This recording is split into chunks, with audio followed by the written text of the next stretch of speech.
seen it. Welcome to Talk Law Radio with attorney Todd Marquardt of the Marquardt Law Firm at marquardtlawfirm.com. Welcome to Talk Law Radio. I'm Todd Marquardt on the radio, on Facebook, on YouTube, on podcasts everywhere, and on talklawradio.com. Here with Lexi the Law Dog, Shannon Locke, and Shannon Roberta San Antonio. Welcome to the show. Thank you very much.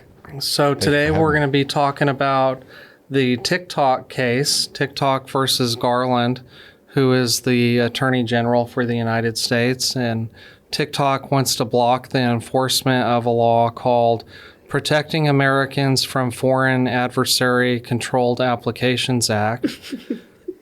It's a long name, right? Do you have the acronym down? No. Is there one? No, there's too many words there. But so TikTok doesn't want to stop TikToking. Yeah. And y'all are TikTokers. We are, yeah. Well, we are TikTokers for sure. Well, you too, Todd Father? I'm on there, but I don't know how to use it. No, really? It's complicated to me. Your stuff gets pretty good views. The law office stuff. Well, maybe TikTok has a thing for lawyers. Well, they may, and that might be one of the things that they're concerned about. And so, I mean, that's kind of one of the, I think, the issues that the government has against TikTok is that they're worried that, and frankly, one of the really great things about TikTok is you see all kinds of voices that you wouldn't normally see in mainstream media. And so you get a lot of people that typically can't get any kind of an audience, and they get promoted. And one of the concerns I think the government has is they're like, okay, well, that's probably because, having all these different voices is probably good for China and China's global interests, is what I think the government would probably argue. Yeah. Huh. Well, what it says in the court case is that there's a security threat. Right. And both parties of the Congress and the Senate agreed, and we can't get them to agree on even a budget. That's correct. Yes, and so I frankly, there were TikTokers, people that have made their political reputation on TikTok, who've used TikTok to gain a national standing, voting to enforce the ban. And it was kind of I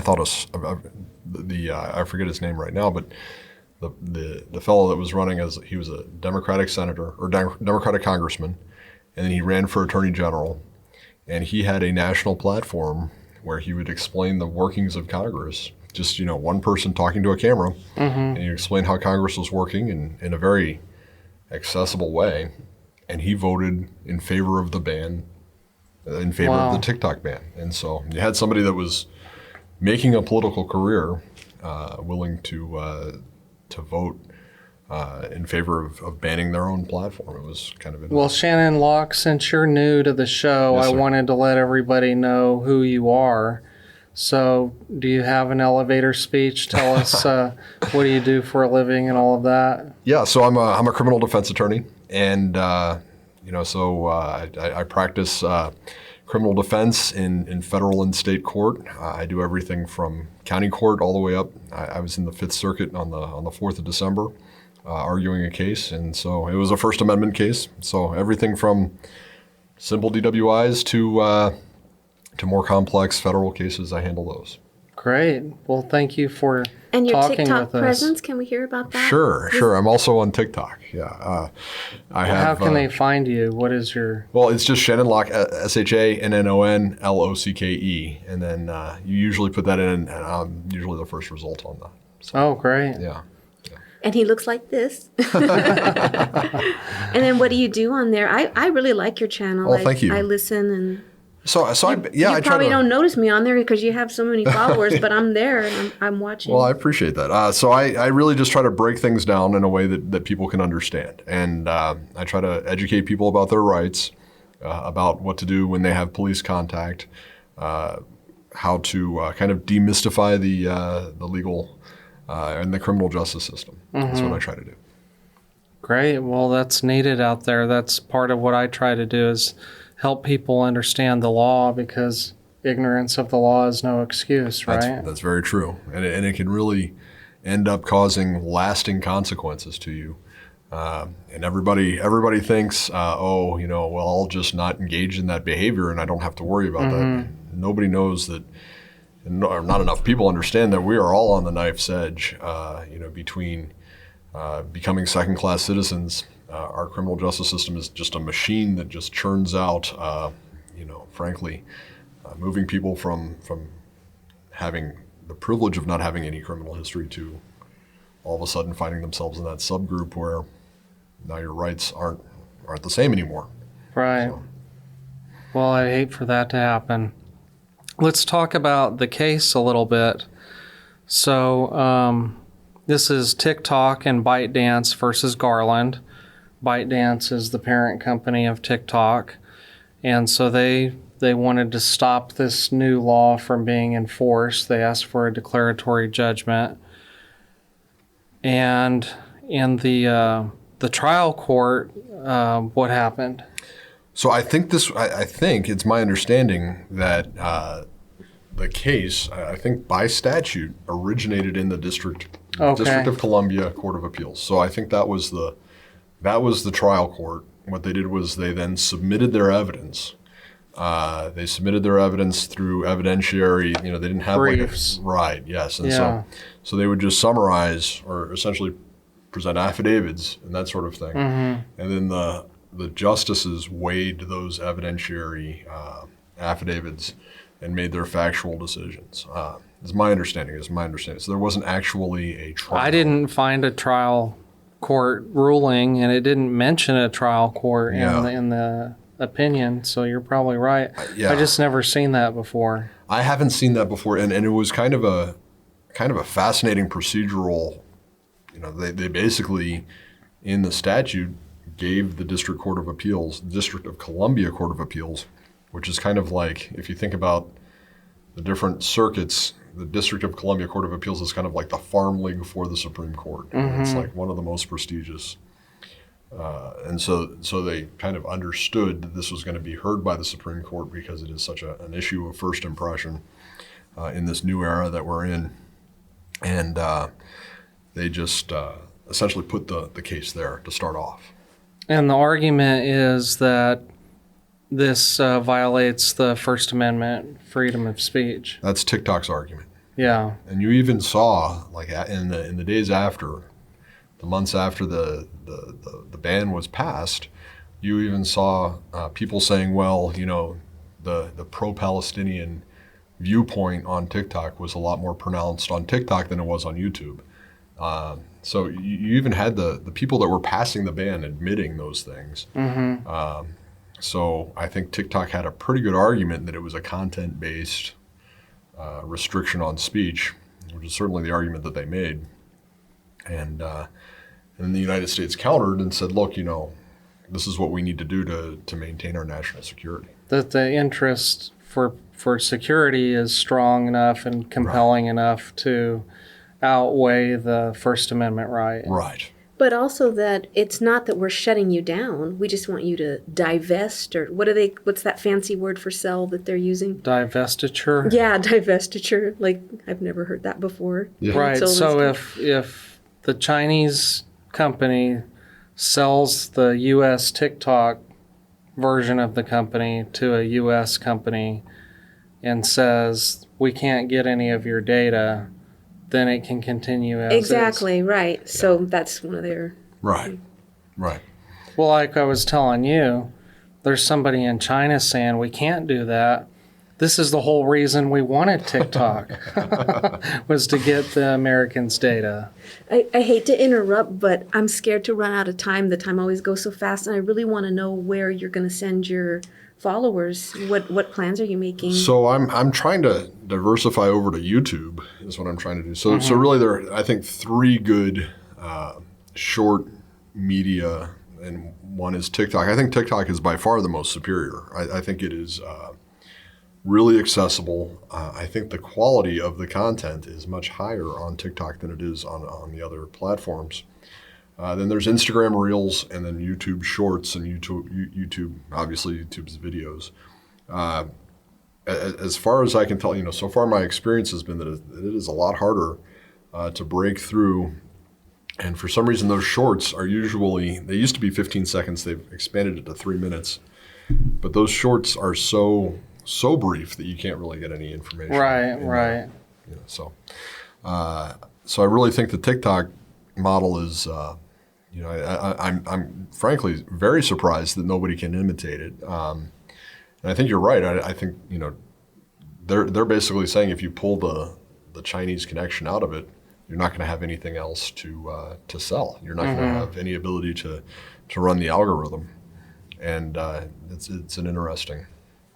Well, why don't we each pool our $10 billion and then we'll have 30 billion and we'll make an offer. There you go. Well, I think President Trump is going to find a buyer.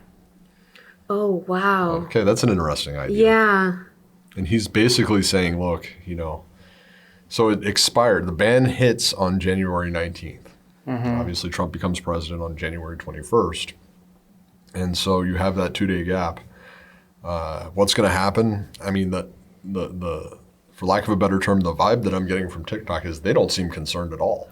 Yeah. I mean, they don't say, you don't. Is it a denial or? There's no information on it. I mean, it's just like this strange kind of circumstance where they're not addressing it. But typically, as we kind of saw with Twitter, when it transitioned to Elon Musk, you could kind of feel things changing in this. But here, it's just it seems like it's always been. I'm sure there's chaos in corporate, though. I mean, like in the corporate office. Who knows? I mean, but they're running the. So, for instance, right now there's a sponsorship where they're trying to get people to share their TikToks. I saw that. Yeah. And they'll give you a $70 credit.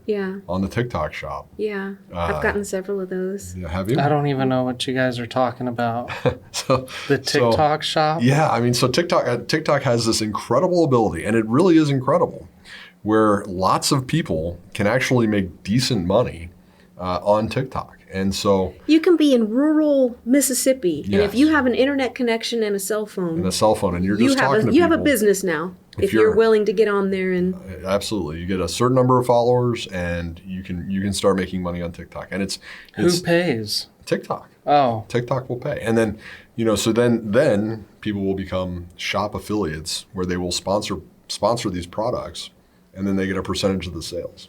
Okay. And so it's not. And unlike, I think, a lot of the American companies where YouTube, it is very difficult to break through and get monetized. Lots of normal people can get monetized on TikTok. It is a very attractive platform where you could actually, make decent amounts of money. Well, that friend of mine that I told you started fishing, he was videoing himself fishing on TikTok. He said he made 30 cents the other night. on his live stream? Yeah. Yeah, the lives are hard to make money on. The lives are hard to make money. But when you have your views and they get to a certain level, you can make, it's not enough to make a really good living, but it is certainly enough to supplement. And if finally we figured out a way for China to pay us something, right? And now we're going to ban it, right? Yeah. And so it's kind of a weird dynamic. I think something's got to happen because they're not going to allow the status quo. Right. Yeah. I mean, and TikTok acknowledges that they're collecting a lot of data, and they collect data from messages between people. They collect data from the contacts, because it is such a, once somebody gets, you see these people, and the incentive to grow your following is just so strong that they're willing to download all their contacts, download all their, and then once that happens, everybody, they can figure out how that web works for everyone. And so you can see why it would be an attractive data set for somebody to have.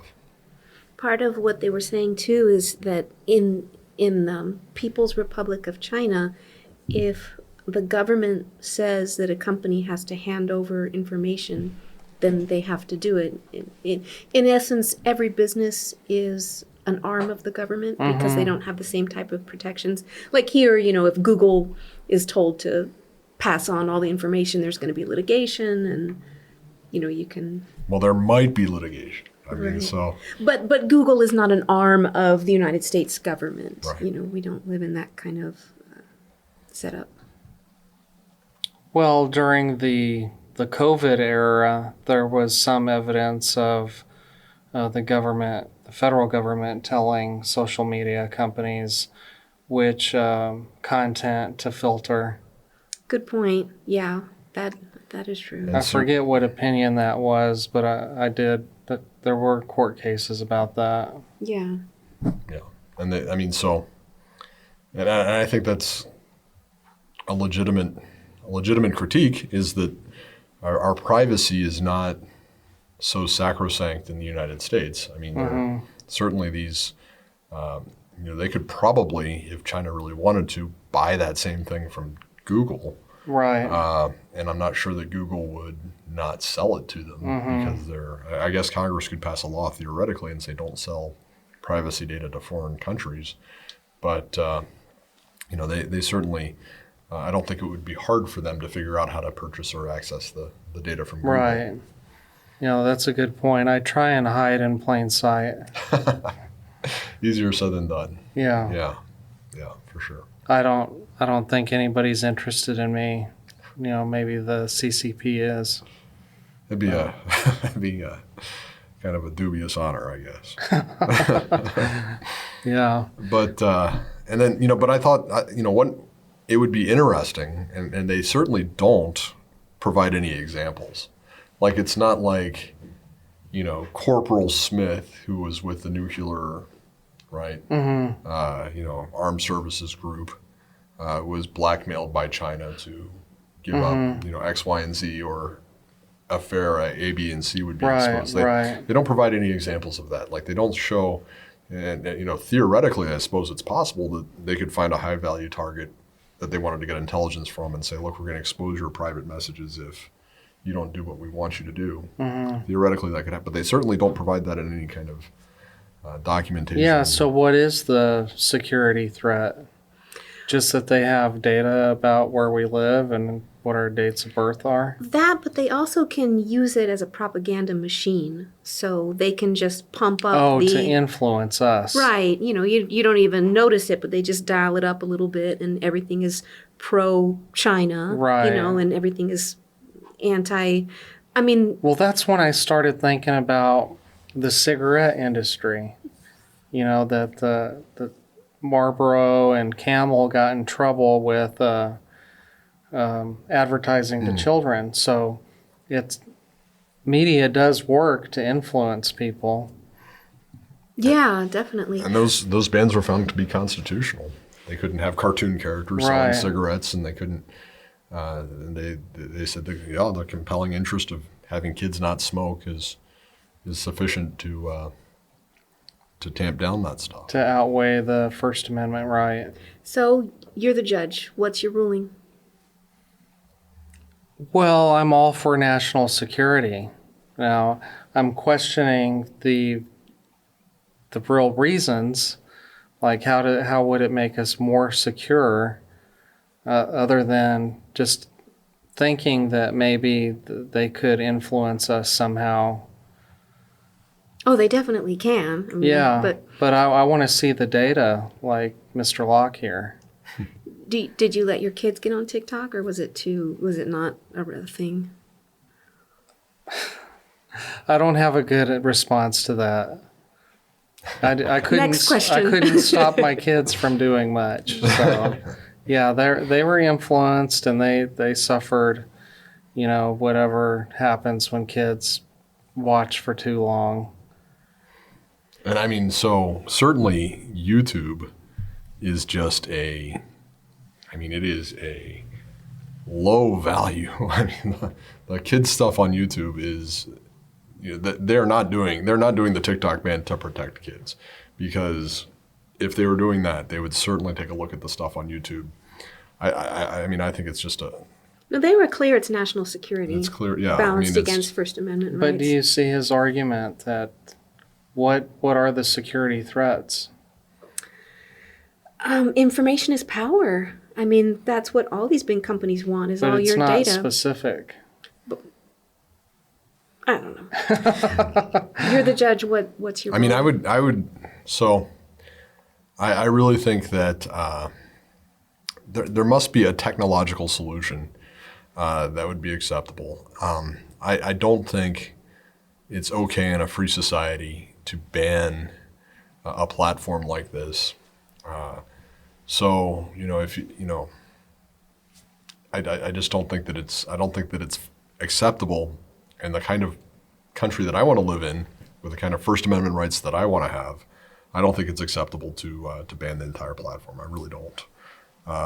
It's just like the horse-drawn carriage. I was just thinking argument. that. Isn't that amazing? They're just saying the TikTok and ByteDance is named in the law. We're banning you Right. specifically. Yeah, it's pretty amazing. But I was thinking of all the TikTok stars that, I mean, they're huge. They're making a ton of money, and just to have it go away overnight. It's going to be. Where there was another place that you're migrating your people to. You said something else. Well, it's a Twitter alternative. So I'm on my social media. I'm on Blue Sky. That was it. Blue Sky. Yeah. And then What do Twitter. you think about that?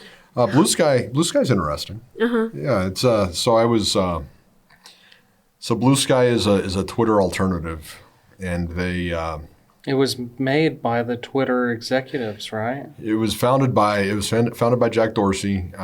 He was one of the people that founded it, and he's now been done. He's now out of Blue Sky, and it is what they call a federated social media, where you actually own the content that you create. Oh, wow. And so, unlike Twitter, where now that Twitter's kind of Twitter, the quality of Twitter and the conversations that are on Twitter are less productive, I would say. You can't really move all of your content over. It belongs to Twitter. Oh, okay. So, Blue Sky is a little bit different. And Are also- people actually on there? Yeah. There are a lot of people on there. There are a lot of it's kind of been a kind of a reaction to the Elon Musk, so it's sort of a backlash Oh, to that. interesting. Yeah. Very cool. It's So interesting. when you post something, do you have to go to each site specifically, or is there like one site that you post to and then that site distributes everything? There is a way to do that, but the way I do, I just post to each site specifically. Do you say the same thing? So typically, for instance, right now there's Blue Sky, there's Twitter, and there's Threads. Those are the three. Threads. Those are the three social That's media. with Instagram, right? It is, yeah. And so I don't deal with Threads so much. I deal with Twitter and I deal with Blue Sky, and Threads very rarely. But then I will go on Blue Sky typically and post something and then copy it over to Twitter. Mm-hmm. Do that. So you record it or you do it live? Well, so on TikTok, those are the videos. And then I'll just do a different video for YouTube because the format's a little bit different. Oh, okay. And then Twitter, you're just tweeting, you're saying your thoughts. Oh, and okay. then copying those over to Blue Sky or Blue Sky over to Twitter. There's a negative to a lawyer being on TikTok? Is there a negative? I mean, I think there probably is a negative to it. You have to. Do people recognize you when you go out? Like, hey, you're that TikTok. that doesn't. Or do Really? people post nasty comments? Yeah. Yes, they do. For sure, they post nasty comments. And I've thought about giving the waiter sometimes $20 and telling them, hey, recognize me in front of my wife. I'm surprised people don't recognize you. No, they 'cause- don't recognize me. No, they don't recognize me. Occasionally they will, but it's very occasional. Yeah. They'll Yeah, say, it's where not do I common. know you from? Right, yeah, something like that. Yeah. Well, when somebody posts something negative about me, Chris gets all upset and offended, and Oh, wow. how dare he say that about you? What would they possibly come up with to say bad about you? Uh, You're too nice. it's the gun rights. that people Oh, don't like. yes. It was my own mom. He got trolled by my mom. You're right. I forgot. That's funny. Well, thank you so much Absolutely. for joining us. Yeah. We This was fun. enjoyed Thank the you. conversation, Yeah. and If people out there need help with federal, state, or county crime, you can find Shannon Locke That's right. Yep. on TikTok for now. Blue Sky, maybe? Blue Sky. Blue I'll Sky have or to Twitter, check that yeah. out. Shannon, do you have a sign off yet? Oh, I don't have a good one yet. Well, whenever you sign off in your videos, you I say, just go, bye. I love you. I love you. Bye. I'll talk to you later. Bye. This has been Talk Law Radio with attorney Todd Marquardt, brought to you by the Marquardt Law Firm. You can learn more at marquardtlawfirm.com. And be sure to listen to the full Talk Law Radio show Saturday mornings at 11 on 9:30 a.m. The Answer. Each week, attorney Todd Marquardt talks about the law. His mission with the Talk Law Radio show and podcast is to help you discover your legal issue blind spots. In the beginning, God had one law. Don't eat from the fruit of that tree. Then came the 10 Commandments. Now we have federal, state, and municipal lawmakers that won't stop creating new laws. Laws that might impact you without you knowing it. Listen to the show and drop a line on Facebook or email host@talklawradio.com and let the host know what you think of the show, the topics you want to hear, and whether you want to be a guest.